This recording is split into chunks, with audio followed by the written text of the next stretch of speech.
बच्चों कैसे हो? घर पर सभी ठीक प्रकार से होंगे। हम आशा करते हैं कि आप ठीक होंगे।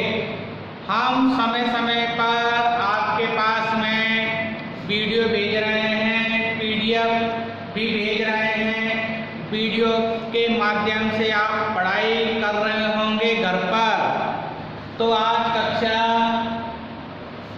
नवमी में हिंदी कृतिका में पाठ 2 मेरे संग की औरतें। तो यानी कि ये जो पाठ है, लेखिका ने अपनी नानी, दादी माँ और बहनों के व्यक्तित्व, उसके चरित्र के बारे में यहाँ पर वर्णन किया गया है। किस प्रकार लेखिका, ये 5 बहनें थी। अब ये 5 बहनें का भी यहाँ पर वर्णन किया गया है इस पाठ में। लेखिका ने अपनी नानी को नहीं देखा था, उसके जन्म से पहले ही उनकी मृत्यु हो गई थी। लेखिका को नानी से कहानी सुनने का अवसर नहीं मिला। शायद इसी कारण वो स्वयं अपनी कहानी लेखिका बन गई।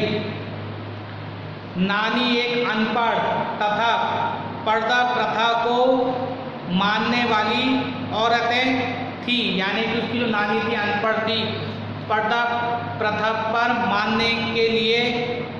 मानने वाली औरत थी। यानी कि पर्दा प्रथा होता है, एक घूंघट होता है, उसकी आड़ में उसकी नानी ये सब बातें मानती थी। उनके पति शादी के बाद ही विलायत चले गए और कैम्ब्रिज विश्वविद्यालय में बैरिस्टर बनकर लौटे। बैरिस्टर होता है एक वकील बनकर लौटे। वे अंग्रेजी चाल चलन के साथ जीवन बिताते थे। नानी ने उनके तौर तरीके का कभी विरोध नहीं किया और ना उन्हें अपनाया। वे अपने तरीके से जीती रही। जब उनको अभ्यास हुआ कि उनकी मृत्यु निकट है, उन्होंने अपने पति से कहकर स्वतंत्रता सेनानी प्यारेलाल शर्मा को अपने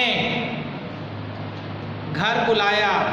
पति ने इस कार्य में विलंब नहीं किया। विलंब मतलब जरा सी भी देरी नहीं की।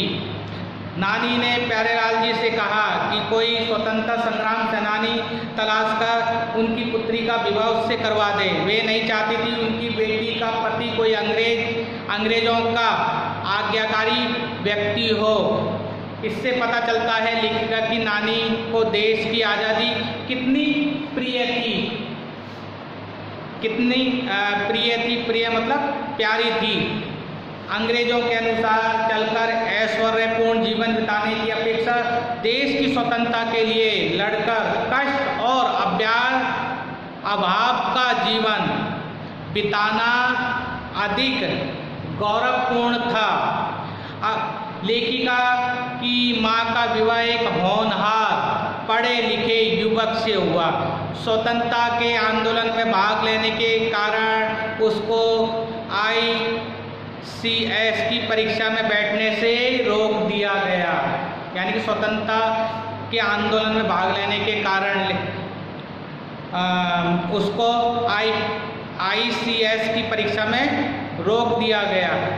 उसके पास पुश्तैनी, यानी कि पुश्तैनी होता है पूर्वजों की धन दौलत, रुपया पैसा नहीं था।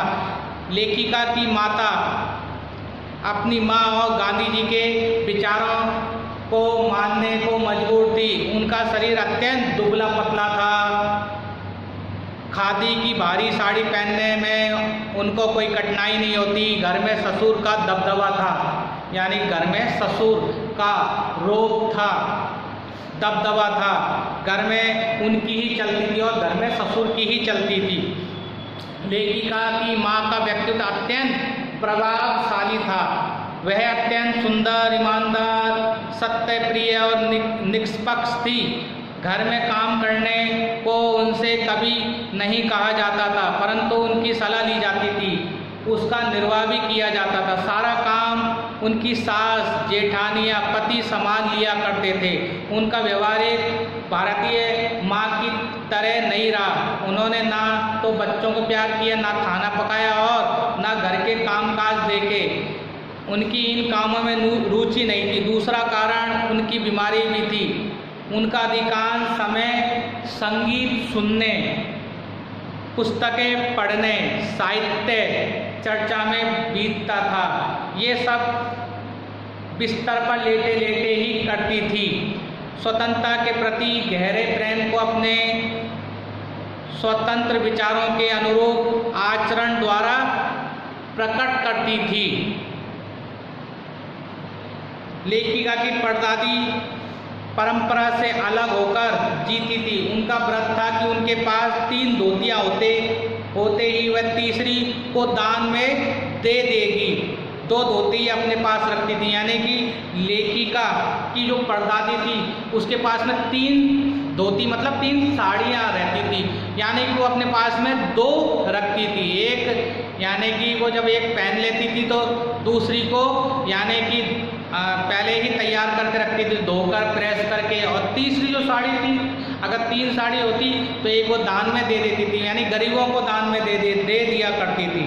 लेखिका की माँ जब पहली बार गर्भवती हुई तो दादी ने मंदिर में जाकर प्रार्थना की, पहली संतान लड़की हो, जबकि सभी लोग पहली संतान लड़का चाहते हैं। ईश्वर की कृपा ऐसी हुई कि माँ के 5 पुत्रियाँ हुई। ईश्वर की कृपा से ऐसी हुई कि माँ के 5 पुत्रियाँ हुई। परदादी के तार भगवान के सीधे जुड़े हुए थे। भगवान भी उनकी बात मानने से मना नहीं करते थे। यानी कि लेखिका की जो माँ थी उसकी 5 पुत्रियों ने जन्म लिया, यानी कि पुत्र ने जन्म नहीं लिया। लेखिका भी चाहती थी कि पुत्रियाँ ही हो। एक बार घर के सभी पुरुष एक बारात में गए थे। घर में केवल स्त्रियां थी जो रत जगा कर रही थी। रत जगा होता है रात जगाते हैं, महिलाएं हैं, गीत गाती हैं रात भर और रात भर सोती नहीं है, तो ये रत जगा होता है। एक चोर सेंध लगाकर परदादी के कमरे में जा घुसा। कौन? पूछने पर उत्तर दिया, मिला जी मैं। परदादी ने उससे कहा, वह लोटे में पानी लाकर उनको पिलाए। चोर ने घबराकर बताया कि वह चोर है। अब परदादी ने उससे कहा कि अच्छी तरह हाथ धोकर और छानकर लोटे में पानी लाए। परदादी ने लोटे का आधा पानी स्वयं पिया और शेष उस चोर को पिलाकर कहा, एक ही लोटे में पानी पीकर हम माँ बेटे हो गए। अब तू चोरी कर या खेती, यह तेरी इच्छा है। चोर भी चोरी छोड़कर खेती करने लगा। लेखिका बहनों में दूसरे नंबर की थी। 15 अगस्त 1947 को देश आज़ाद हुआ। लेखिका को टाइफाइड ज्वर था, यानी कि टाइफाइड होता है एक प्रकार का ज्वर, एक रोग। वह इंडिया गेट पर जाकर आज़ादी का समारोह देखना चाहती थी, परंतु न जा सकी। वह रोने लगी और पिता ने उनको ब्रदर्स का राम जो नामक पुस्तक पढ़ने को दी। लेखिका 9 वर्ष की थी। पुस्तकें पढ़ना उसको प्रिय था, बहुत प्रेम था। वह रोना बंद कर पुस्तक पढ़ने में लग गई। उसने अनेक बार इस पुस्तक को पढ़ा और अनेक बार इस पुस्तक को पढ़ा। लेखिका 5 बहनें थी। सभी अपनी नानी, माँ और परदादी की परंपरा रखते हुए लीक से हटकर चलती रही। लड़की होने की हीन भावना से बची रही। सबसे बड़ी बहन मंजूर घर का काम रानी था।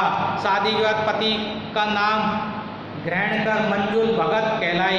वह लेखन कार्य करती थी। लेखन कार्य मतलब एक प्रकार लिखने का काम करती थी। कोई भी उपन्यास लिखती थी, साहित्य लिखती थी, लिखने का कार्य करती थी। दूसरे नंबर पर लेखिका स्वयं थी। घर का नाम था उमा, बाहर का नाम था मृदुला गर्ग। शादी के बाद लिखना शुरू किया। तीसरी बहन का नाम था घर का गौरी और बाहर का चित्रा, वह नहीं लिखती। चौथी थी रेणु और 5वीं थी अचला। 5 बहनों के बाद एक भाई हुआ राजीव। अचला अंग्रेजी में और राजीव हिंदी में लिखते थे। गैर लेखिका बहनों भी कम नहीं थी। रेणु गर्मी की दोपहरी में स्कूल से घर की गाड़ी में बैठकर पैदल पसीने से लथपथ घर आ जाती थी। यानी घर आते आते पसीने में तरबतर हो जाती थी। गाड़ी में बैठना उसकी दृष्टि में सामंतशाही का प्रतीक था। चुनौती देने पर उसने पत्र लिखकर जनरल थिमेया का चित्र मंगा लिया था। उसे इम्तिहान देने में परहेज था। बीए में आने पर परीक्षा देने के लिए तमाम तर्क देकर समझाया गया। बस पिताजी की खुशी के लिए उसके पास लायक नंबर लाकर बीए कर लिया। सच बोलने में माँ से आगे थी। उसे कोई इत्र भेंट करता तो कहती नहीं चाहिए, मैं तो नहाती हूँ। रेणु बहुत हटी थी। 1950 के अंतिम दौर में दिल्ली में एक रात 9 इंच बारिश हुई। नाली नालों में बाढ़, पुल के नीचे पानी जमा और यातायात ठप हो गया। सरकारी दफ्तरों की फाइलें पानी में तैर रही थी। सुबह सड़कों पर कोई वाहन नहीं चल रहा था। रेणु की जिद थी वह स्कूल जाएगी, स्कूल बंद होगा। यह समझाने पर वह नहीं मानी। अकेले ही स्कूल चल दी। स्कूल मतलब विद्यालय चल दी। उस समय बारिश भी तो थम गई, सड़कें पानी में डूबी हुई थी। पहुंचने पर स्कूल बंद मिला और स्कूल का चौकीदार भी रेणु को देखकर दंग रह गया, हैरान रह गया। यानी कि जो रेणु थी एक दिन की भी छुट्टी नहीं करती थी। अब देखो बारिश होने के बाद भी यानी कि सड़कें पानी से ऊपर लपलप हो गई थी।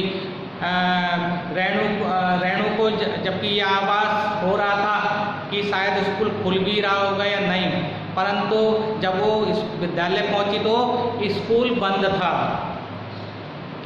रेणु 2 मील चलकर वापस घर पहुंची तो उसका कोई मलाल नहीं था, मतलब कोई उसको हैरानी नहीं हुई। चित्र पढ़ने में, दूसरों को पढ़ाने में दिलचस्पी रहती थी, बहुत अधिक रुचि लेती थी। वह सोच लेती थी, करके रहती थी। शादी के समय एक लड़का पसंद करके उसी से शादी का ऐलान कर दिया। लड़के ने पहली मुलाकात ही हथियार डाल दिया। अर्चला ने अर्थशास्त्र किया, फिर पत्रकारिता में दाखिला लिया। ढंग से पढ़ाई की, पास हो गई। पिता की पसंद से शादी की। उम्र के 30 पार करते ही वह भी लिखने लगी, यानी कि उसको भी लिखने का अभ्यास लग गया। सभी बहनों में एक बात समान थी, वह परंपरागत ढंग से नहीं चली, परंतु घर को तोड़ा भी नहीं। शादी की तो उसे कायम रखा और तलाक के कगार पर भी पहुंचकर भी कगार नहीं तोड़ा, क्योंकि घर के भीतर रहकर भी अपनी मर्जी से जी लेना काफ़ी है। तो ये जो पार्ट है मेरे संग की औरतें, यहाँ ये सभी को अच्छी तरह समझ आ गया होगा। और इसके जो प्रश्नोत्तर हैं, शब्दार्थ है, कठिन शब्द हैं, मैं PDF के द्वारा भेज रहा हूँ। सभी फेयर कॉपी में सुंदर सुंदर लेख में करेंगे। धन्यवाद।